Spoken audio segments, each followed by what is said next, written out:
In today's video, I'm going to teach you how to export the chart of accounts in Xero. By the end of this walkthrough, you'll know exactly where to click, what to look out for, and how to get a clean export you can use for reporting, backups, or migration to another system.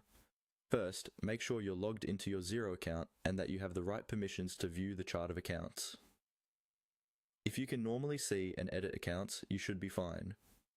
From your main Xero dashboard, look toward the top navigation menu.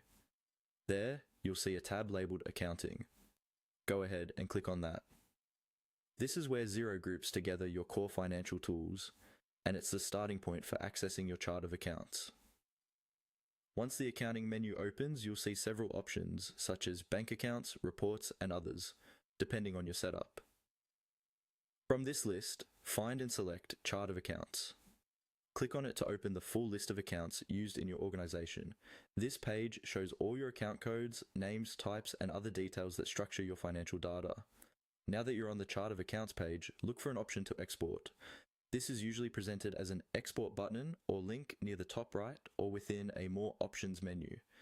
The exact placement can vary a little if Xero updates the interface, but it will typically be on this main Chart of Accounts screen. When you see the export option, click on it.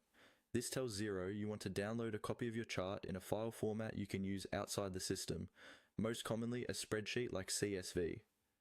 After clicking Export, Xero will guide you through on-screen prompts. These prompts may ask you to confirm the export, choose a format if there are multiple options, or specify where to save the file on your computer. Take a second to read each prompt carefully and confirm the choices that best match what you need. For most users, the default export format works perfectly for reviewing accounts in Excel or Google Sheets. Once you've confirmed everything, Xero will generate the file and either download it automatically or give you a link or button to download. Save the file somewhere easy to find, such as a dedicated accounting folder.